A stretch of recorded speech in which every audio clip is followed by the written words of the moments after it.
Time segment tonight. Plenty of fodder for the sage of Southern California. Radio star Dennis Miller joins us now from Los Angeles. Okay, you know, this Limbaugh story, this is interesting on a bunch of levels, particularly for guys like you and me who say provocative things all the time. Now, not many people know this, but Miller and I have been discussing buying the Oakland Raiders, who haven't won a game since 1812. You know, Billy, the Raiders play like they're wearing the patch on the good eye.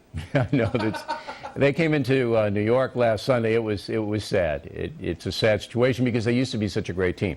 All right, so Limbaugh, NFL, racism, go. Well, listen, Billy, to me, the NFL product, and listen, it's still my favorite sport, but it has suffered through the use of incessant instant replay.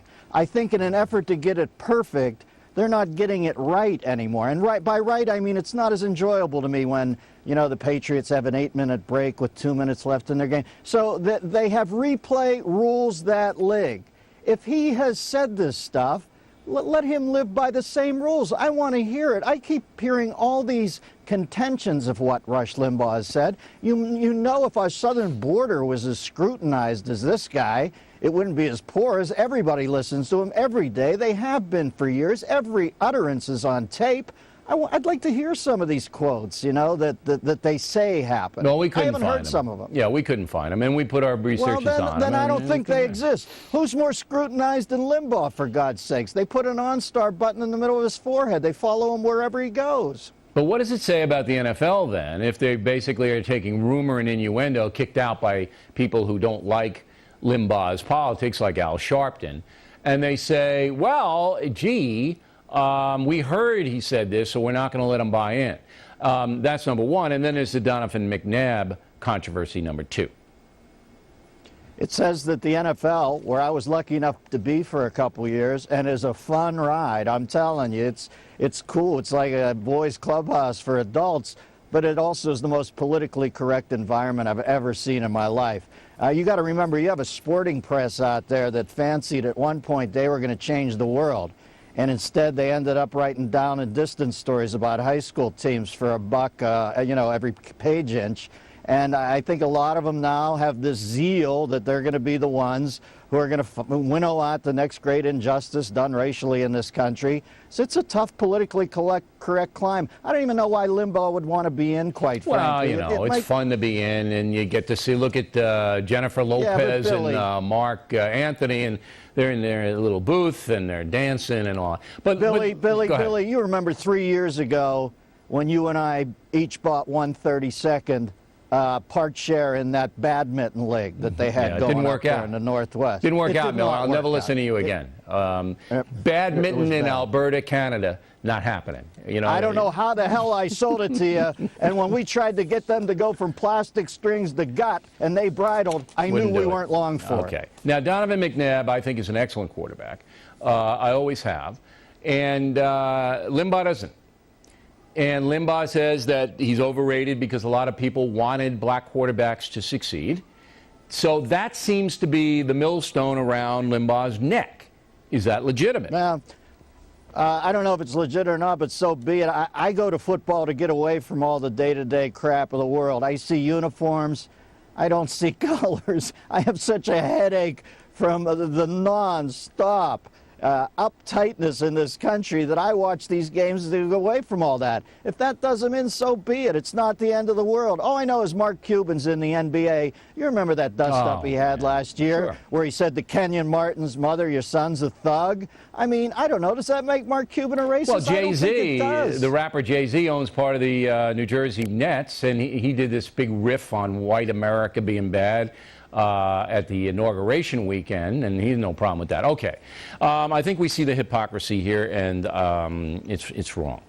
Now, Al Gore, one of your favorite guys, he shows up in Madison, Wisconsin, and he's talking about global warming, and some Irish wise guy, not me, not Miller, okay, two of the top Irish wise guys in the world, some other Irish wise guy steps up and says, hey, Mr. Gore, your documentary, An Inconvenient Truth, is bull.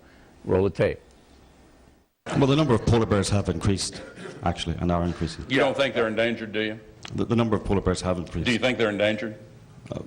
The number of polar bears have increased. I mean, if the number of polar bears increase, surely they're not endangered. Put the word polar bear. A judge did have a lengthy hearing. We have to move on. No, but no. I mean, Vice President Gore hasn't. Vice President. We're not doing a debate here.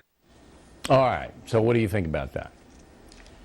Well, I had that guy on my show, by the way, the Irish I didn't guy. know that. You had him on? Yeah, Mm-hmm. he was great. He's great. He's just a guy who just wants answers. And I think that clip points out the whole thing on global warming. It's the empirical, i.e. the Irish journalist, versus the ethereal, i.e. Gore. All the guy's saying is, there are more than there's ever been.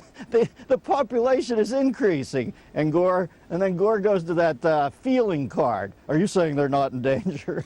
I guess so. They're proliferating. So, you know, you're talking about numbers versus feelings. And on the left side of things, feelings are always going to trump numbers. Yeah, but I don't think that's fair, because here's the deal.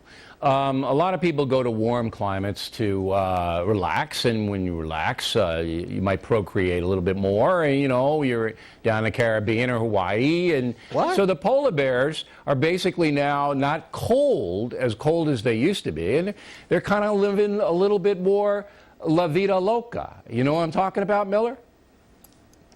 Well, see, I was under the assumption that all polar bears were gay. Why So were you I had under no that idea assumption? Whatever made you think that? I thought I read that somewhere, if I'm not mistaken.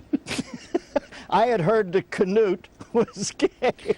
Listen, it would appear to me that the only emissions that Al Gore's really afraid of in the way of CO2 is a hard question about the environment. And I think global warming might, in fact, be caused by all the smoke he's been blowing up our collective derriere about it over the last 8 years. And he's making too much money off it. Billy, it's a wise old aphorism that I invented earlier today. Beware the prophet seeking profit. And Gore's making $100 million bucks.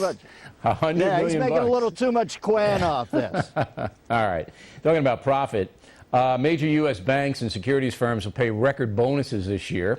We just learned that this week. $140 billion with a B. So this is my question. You know, we know these guys, even though the economy's not good, unemployment about 10%, the folks are suffering. The wise guys always get the money, Miller. They always get the money. Well, not always, Billy. Sometimes the gay polar bears get it. But here's my feeling.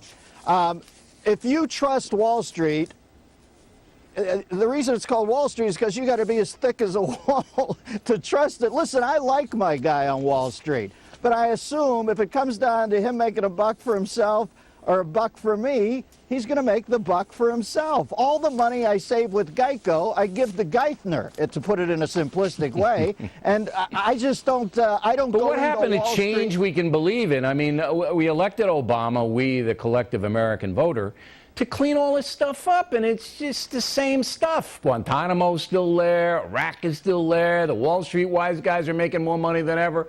Where's the change? Well, like they said, we hope it changes, but it ain't going to change. No. None of this stuff changes. They've got their brokers. We've got our brokers. The system never changes. All I know is I can't be disappointed by Wall Street anymore. I don't trust it. If you put your money there, it's like, why do you think they fly you in if you're a rich Australian guy to Vegas on their jet They to put you up want and give you free your meals? money. Dennis Miller, They know everybody. You lose eventually. You lose on Wall Street eventually, too, I think. All right. Did you see that is next tonight? David Letterman.